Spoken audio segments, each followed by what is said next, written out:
What has it been, like 2 days since we've seen each other?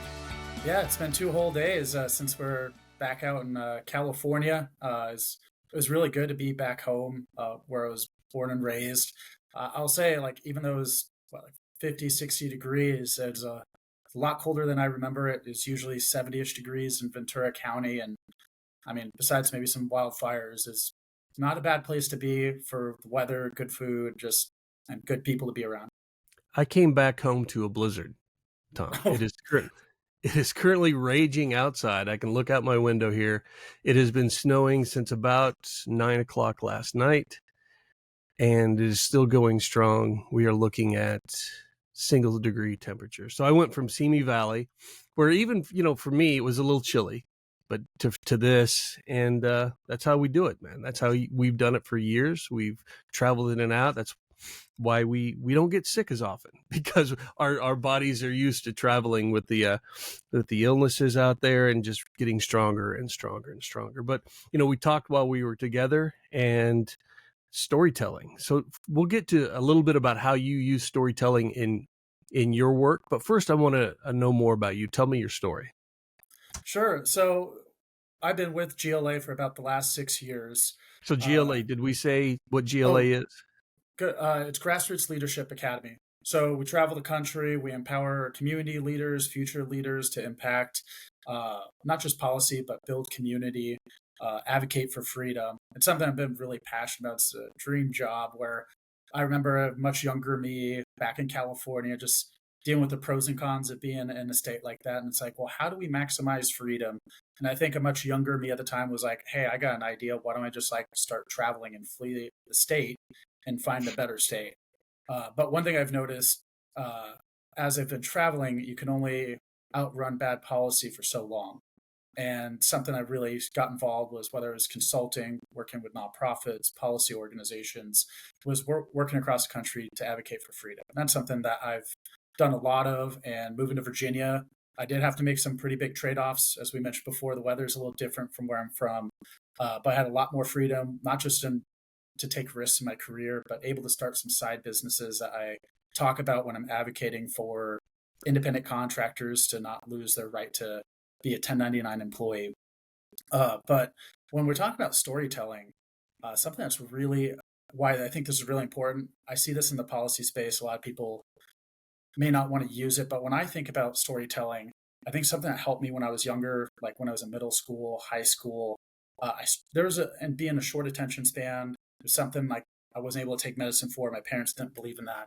But I kind of struggled in some classes. And what I found looking back was teachers that are really good to not only tell a story, but why the subject was important for my future. I would end up acing the classes. I'd do very well. I'd be motivated. I'd be contributing. But if I couldn't quite figure out why I should learn this or the connection, my mind would just instantly, I'd do maybe the bare minimum to get by class. I mean, one class that stood out the most was when I'm thinking about this was geometry. I learned how to not fail the class. That's what I learned in high school.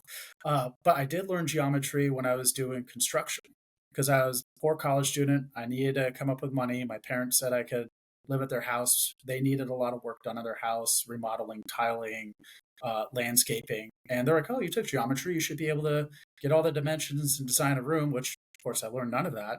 So I learned it really fast because one of the first things I realized, like, wow, I'd really like to sleep in my own bed. And if I don't learn geometry in the bare minimum and do all the construction and lifting, the longer I'm going to be sleeping on a couch. So I learned that within a day out of pure necessity. So that's something when I think about when talking about why and storytelling. And, if you're not able to do that, and like, I think a lot of people are this way too. They're not going to listen. They're not going to learn. And I think if we're able to be more deliberate with that, we can have a lot more success, whether we're in the policy space or education or really anything else.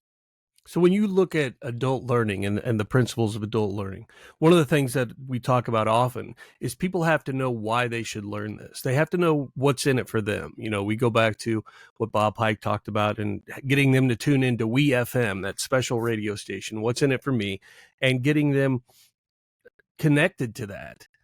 That's going to help them stop being prisoners in your classroom and be more participants, be more engaged. When you can help the adult learner, and it sounds like what we've talked about before, adults are just babies in big bodies.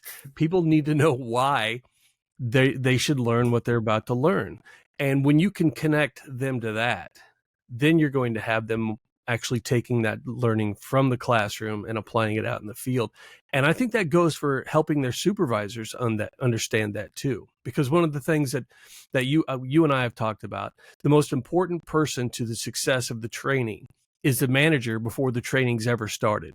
And if you could help them see how why this training is important to them, not only to their direct report, but to them, when you can say, look, we had someone who took this class before and then they went back out and this is how their performance improved. And here's how that benefited their supervisor. You tell that story, you're not only going to get the participant engaged, you'll get their manager engaged, and then you'll be able to move that training from the classroom to the field.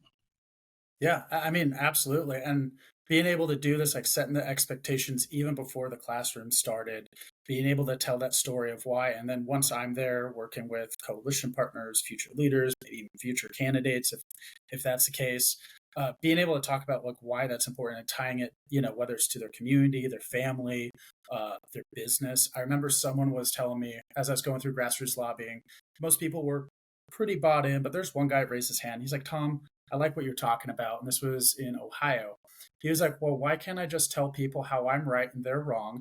And they listen to me and I run a business and I know more than them. And I was like, I wish the world could work that way in some aspect. Like, I wish I could write a policy paper because I did a lot of that in college. So I have the pictures of that behind me and change how the world worked. That would be a great way to do things. But we're not wired that way. We're humans. We're not some AI bot that's going to listen to all the data and crunch the numbers.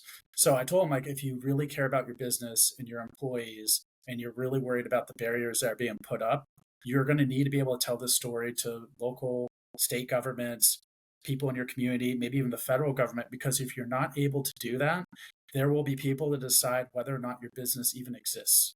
And you just saw like that light bulb go off and he stopped. He's like, oh, I get it now. It's like, I need to be able to tell my story of the things going on so that I can make money, pay my employees, pay my bills, and put food on the table for my family.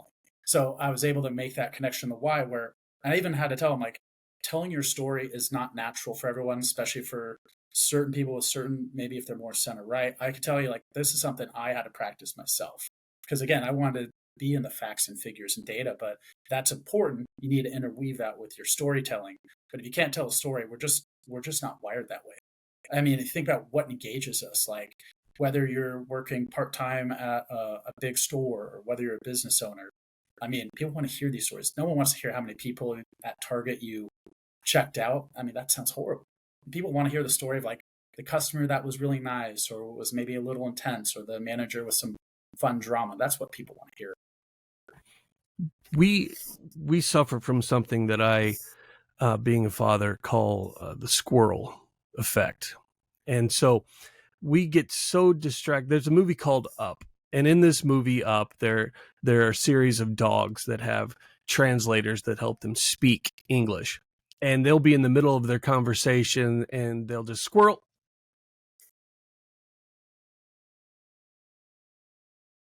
And then they'll come right back to what they were talking about. But for that split second, something off to the side distracts them and their attention goes directly to that until they're ready to come back to you.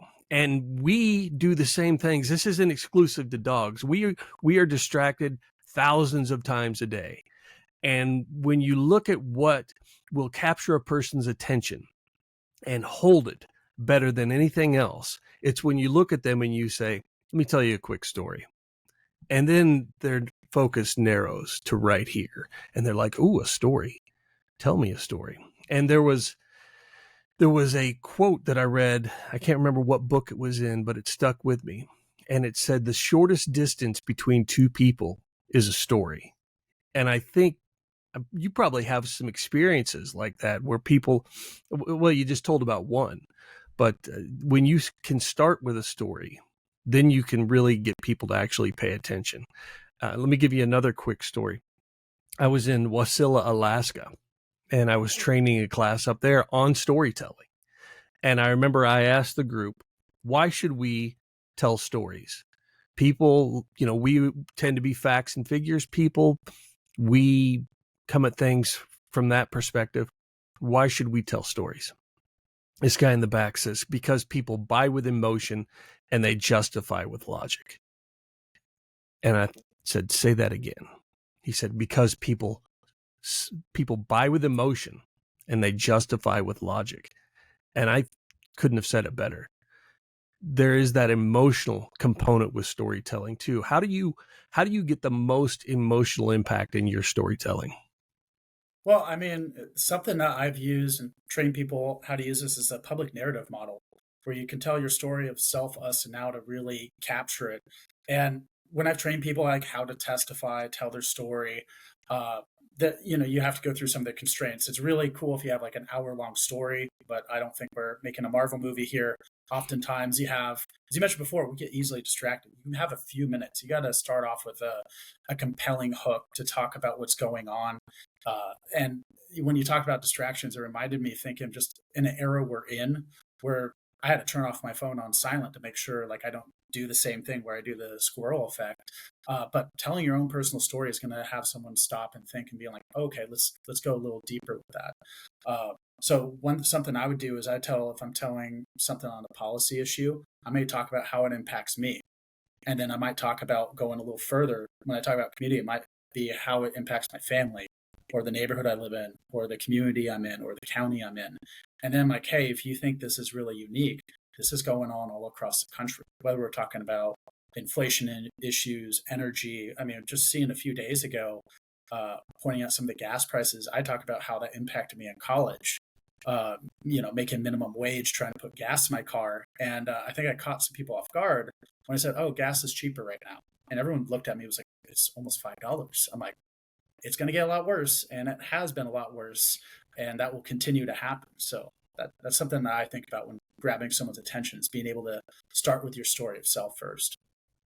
When you think about storytelling also, I tend to go back to economics because I'm a big nerd. And when you look at what Mises talked about in human action, and you can even go back even further to what Aristotle talked about with the pain pleasure principle. People throughout the day, their actions are guided by avoiding pain and gaining pleasure. And so often we're more motivated by a fear of missing out than we are of a fear of gain, a fear of loss over a fear of gain. And so I don't want to monopolize your time, but I'll tell you another quick story. Recently had someone say, hey, we understand orientation's coming up, but we have this person engaged in something over here. Would you be okay moving them to next month? So here's the tack that I took. I said, okay, I understand that you have this person busy on this project these 4 days. What I need you to stop and think about is the loss of productivity you'll have over the next month versus the gain of productivity you'll have on these 4 days. So while this person may produce something in 4 days, I want you to visualize what they won't be able to produce because they haven't gotten the skills they need to actually get ramped from 0% productivity to 100% productivity. Think about that loss. That was using that fear of missing out. But when you go back to Mises, he actually talks about create that feeling, that sense of unease first. Have you used storytelling in that way? Yeah, I mean, it depends on like what issue we could start with, but I know when it comes to economics, talking about being an independent contractor, it's really easy to get into the data. That's again where I mentally want to go. But I actually started off with a story. So when I was doing a lot more Uber and Lyft driving, I don't talk about the money I make or what I deal with. I talk about someone that stood out to me in East DC, someone that was in a wheelchair, didn't have access to the metro, bus lines, not a thing. And it's a really bad part of DC in a snowstorm. And I was incentivized because there's bonuses to go pick up people in a manual transmission years ago and help people in the car. And this lady had thanked me so much. And I thought it was weird. I'm like, well, I'm making money. What's the issue? And she was talking about a lot of the barriers are popping up, but she said that, she didn't have access to dial a ride. that actually cab drivers would not actually help her unless it was a specialized cab because they were worried about getting sued. And I'm like, oh well, it's snowing. Shouldn't someone just be incentivized to help you in the car, take care of your wheelchair? Kind of what I did. I just got out of the car, helped her in the car, collapsed the wheelchair, put it in the back of my car, and drove her to where she needed in DC. And she was like, no, like that didn't exist. And I was telling her about some of the other issues where they're trying to outlaw independent contractors or greatly cripple it. And she's like, I don't know what I would have done on the side of a road. It's like I could have waited another hour, but it wasn't in a safe neighborhood.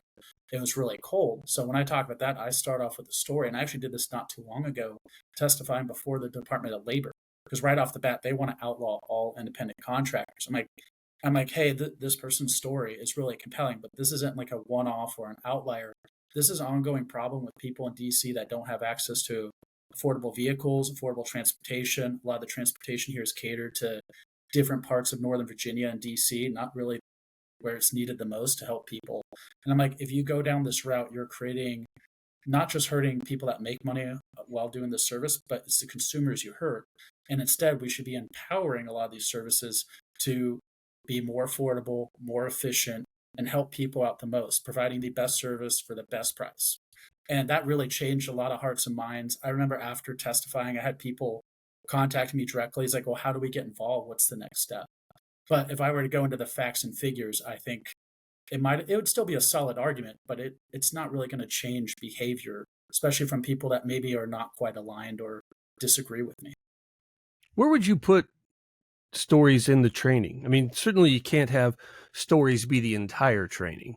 So I'm guessing you'd start off with them. Is that how you do it? Oh yeah, and this is something where I found the most success. And just being back in Simi Valley, I was at the Reagan Library, and that was something like we look at Ronald Reagan as a great communicator.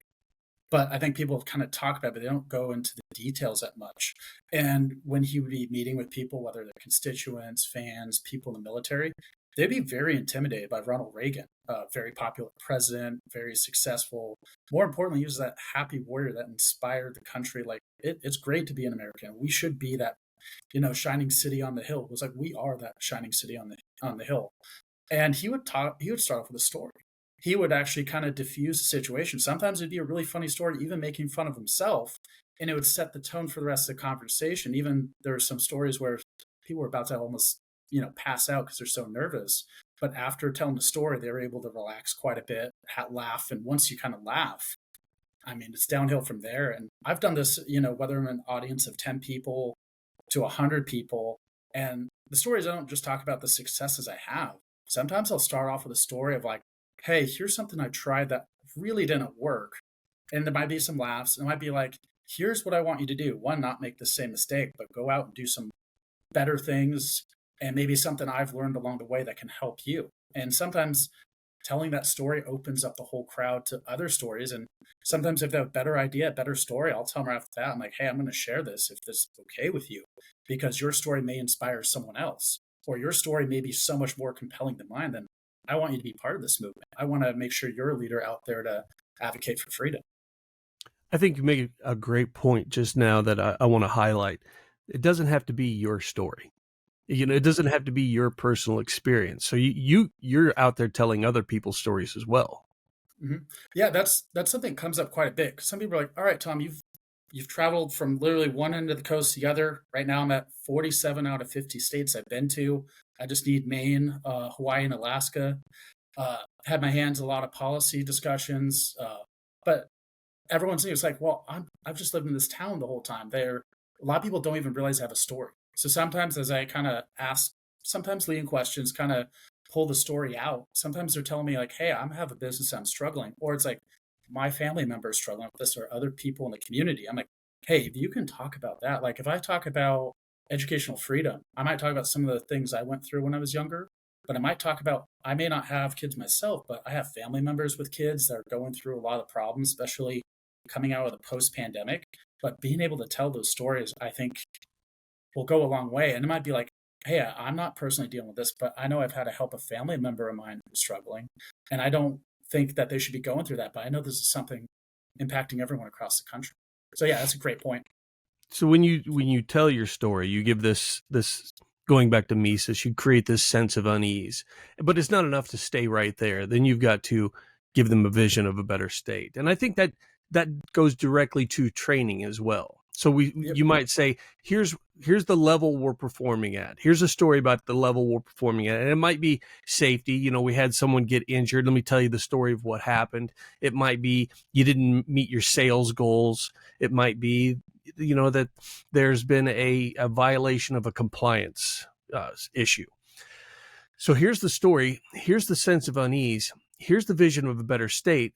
We have this new program. We have this new piece of safety equipment. We have these new guidelines that will prevent people from getting hurt in the future. That will allow us to meet these goals. And so you've got that really a formula for telling some great stories that can impact performance, which is what we're after, is this improved performance. And it comes from an economist. So you've got this sense of unease, vision of a better state, and a realistic path to get there.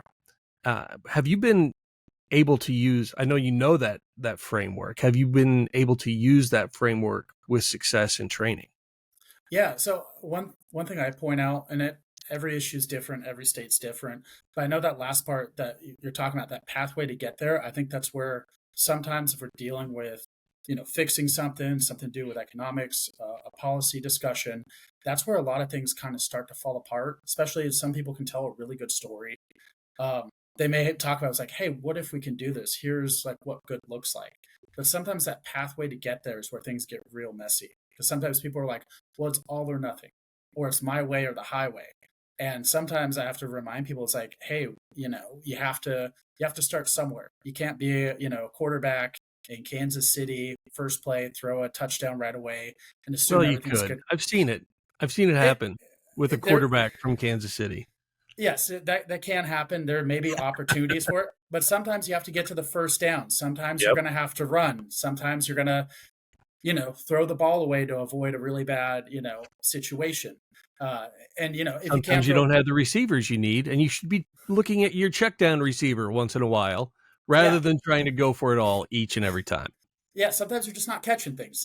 These are, or maybe there's a blizzard, and maybe you have very few plays you can do. And that's something I try to remind people. And I think Ronald Reagan talked about this. Like it's not that he compromised on things, but he understood that sometimes you're going to take what you can get and you can always come back for the next step. And I think often what we see, and this is just something that I see a lot in DC, they're like, well, I'm going to have this big bill. And if there's even one slight disagreement, I'm going to shut down the government or I'm going to burn relationships. Sometimes you have to be like, hey, here's the next step. If you're running a small business, it might be, I need an accountant to make sure that, my paperwork's in compliance or that I know what money's coming in and out. And before you can get to the next step or the next business idea. And that's something that I've run through with a lot of people in a lot of states. I've actually been, and I used to do this at my previous job, whether it was at the Leadership Institute or other organizations where you can help people craft this plan. And it's really cool to watch down the line people running for office for the first time and winning. It could be, and they may have to start at a local office. Maybe they're not going to run in a major state for Senate, but they might start at that city council or that school board and then move their way up if that's what they're passionate about.